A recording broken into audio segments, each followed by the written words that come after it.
मैं हूं गौहर सरफराज कुरैशी। मैं हूं सहाफत के मैदान में नया खिलाड़ी। ना बिकूंगा ना झुकूंगा, मैं बनूंगा जुल्मों की पुकार। मैं करूंगा करप्शन को बेनकाब। मैं बनूंगा मजलूमों की आवाज। मैं पूछूंगा हुक्मरानों से तीखे सवाल। करूंगा करप्शन के सौदागरों को बेनकाब। करप्शन अब नहीं होगी।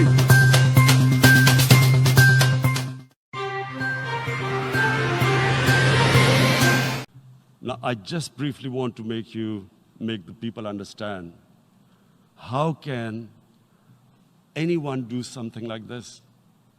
And for that, I have to explain to you what is RSS. RSS,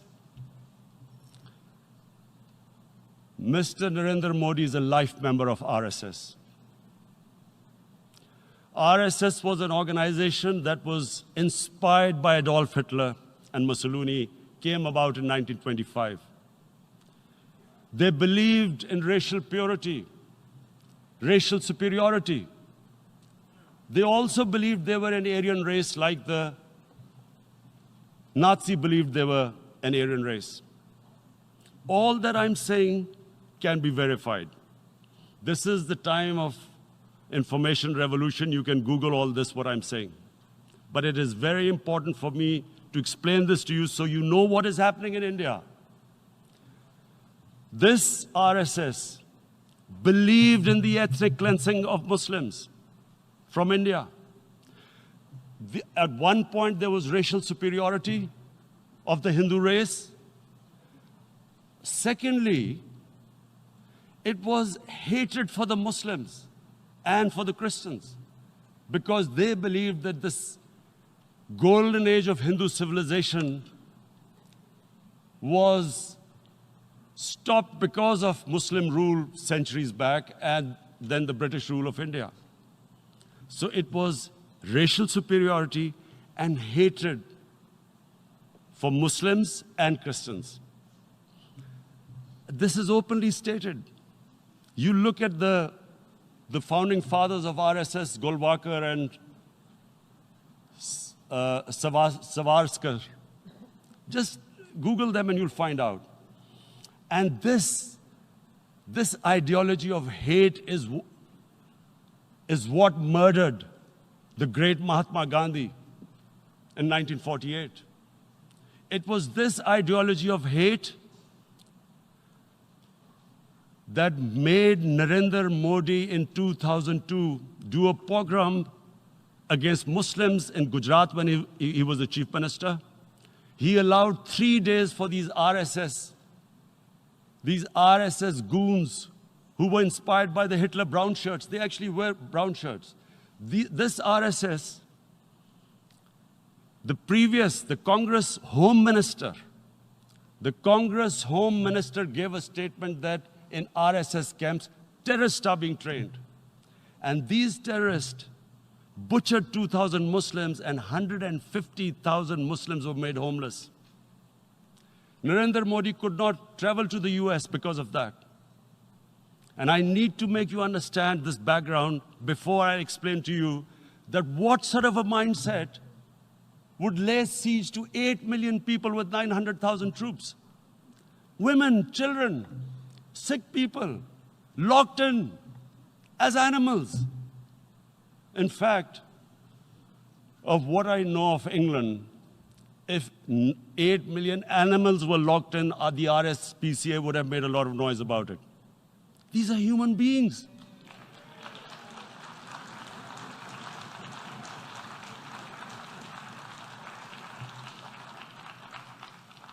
And Mr. President, what comes with racial superiority, these illusions of Aryan superior race, is arrogance.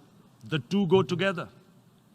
And it's arrogance that makes people make mistakes and do stupid things, cruel things like what Narendra Modi has done.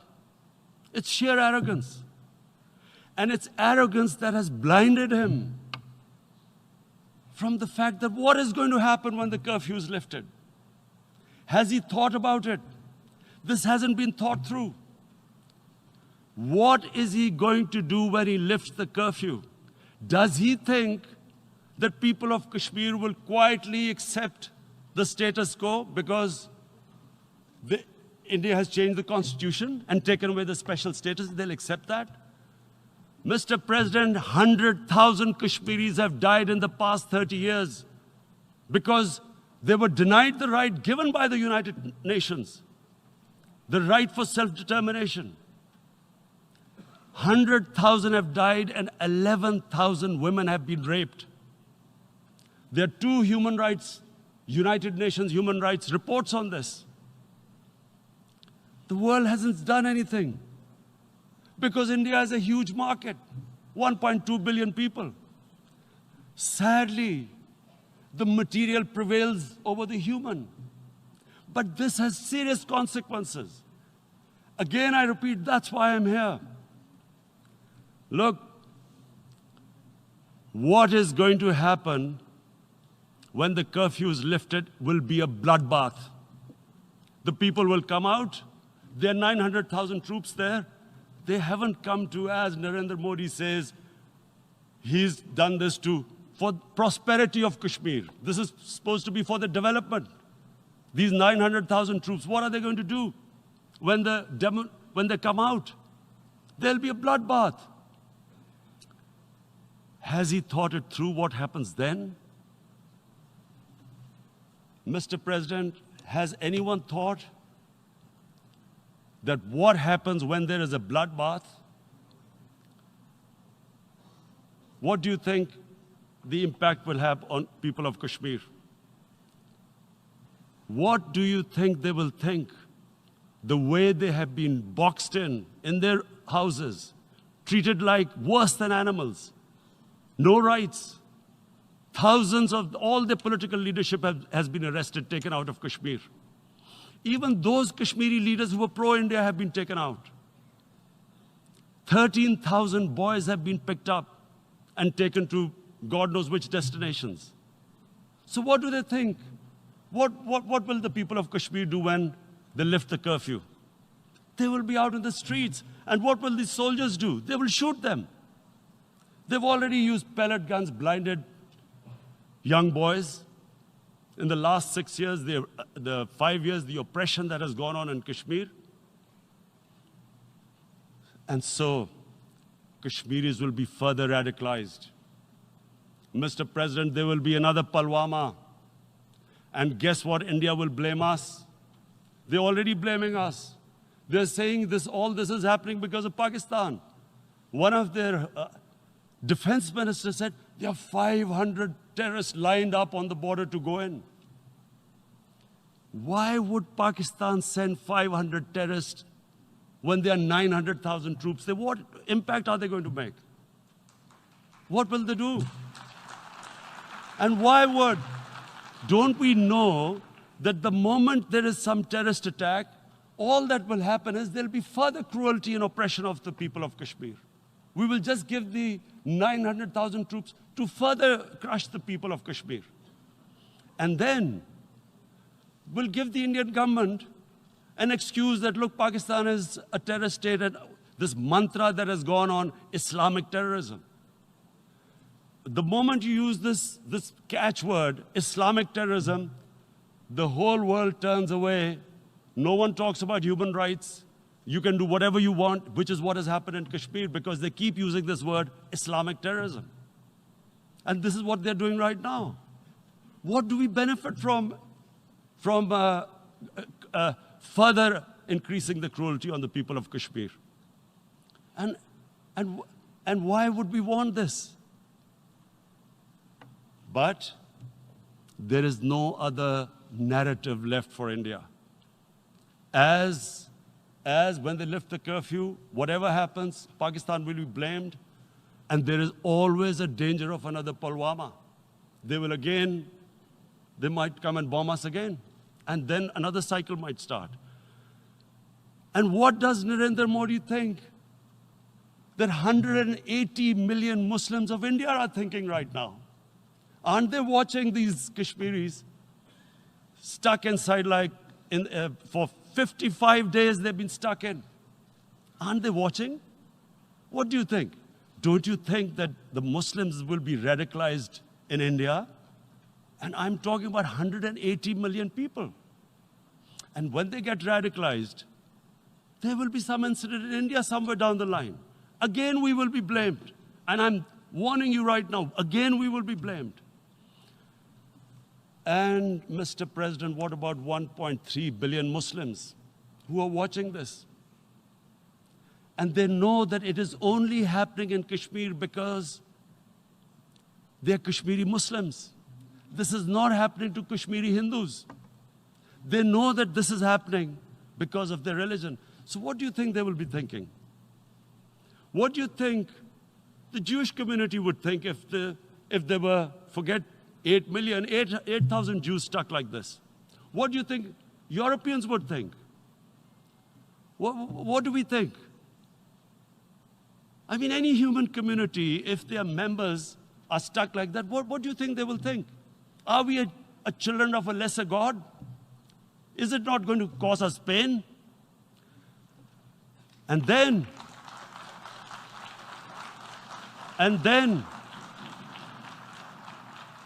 I'll tell you what will happen. People will, in the 1.3 billion Muslims, someone will pick up arms. I know we've been brought up with films, Western films. This good, decent guy doesn't get justice. He decides to pick up a gun and start seeking justice. There was a film made in New York, famous film called Death Wish. This guy gets mugged by and his family, his wife gets killed or something. He can't get justice. He picks up a gun and he goes around shooting muggers. And the whole cinema cheers him on. So what do you think the Muslims are thinking right now? If there is a bloodbath, there will be Muslims becoming radicals, not because of Islam, but because of what they will see, that there's no justice when it comes to Muslims. There were Rohingya Muslims, Myanmar, who are, God knows, almost 1 million people out, ethnic cleansing. What was the response of the world community? So what do you think will be the response of 1.3 billion Muslims? I picture myself. I'm in Kashmir. I've been locked up for 55 days. I have heard about, and there are rapes, Indian Army going into homes, soldiers. Would I want to live this humiliation? Would I want to live like that? I would pick up a gun. You're forcing people. You are forcing people into radicalization. When people lose the will to live, what is there to live for? And this is what, if you can do this to human beings, you are actually radicalizing people. And so, Mr. President, I want to repeat here, this is one of the most critical times. There will be a reaction to this. Pakistan will be blamed. 2 nuclear-armed countries will come face to face like we came in February. And before we head in that direction, the United Nations has a responsibility. This is why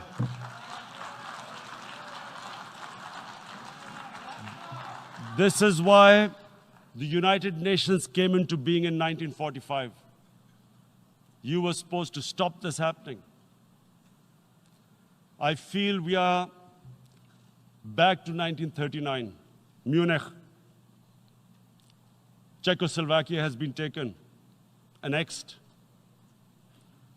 what is the world community going to do? Is it going to appease a market of 1.2 billion, or is it going to stand up for justice and humanity?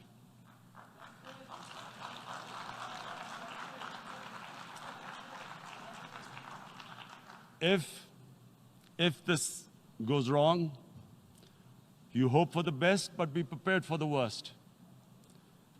If a conventional war starts between the two countries, Mr. President, if a conventional war starts, and anything could happen, but supposing a country 7 times smaller than its neighbor is faced with the choice, either you surrender or you fight for your freedom till death, what will we do? I ask myself this question. And my belief is, La ilaha illallah, there is no God but one. And we will fight. And when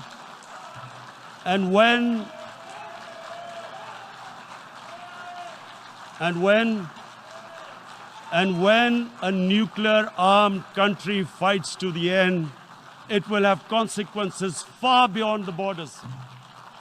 It will have consequences for the world, which is why I repeat I'm here. Because I'm warning you, it's not a threat. It's a fair worry that where are we headed? And I've come here to tell the UN, you've got to, this is a test for the United Nations. You are the one who guaranteed the people of Kashmir the right of self-determination. They are suffering because of that. And this is the time. This is the time not to appease like in 1939 appeasement took place. This is the time to take action. And number one action must be that India must lift this inhuman curfew, which has lasted for 55 days. It must free all political prisoners, and especially those 30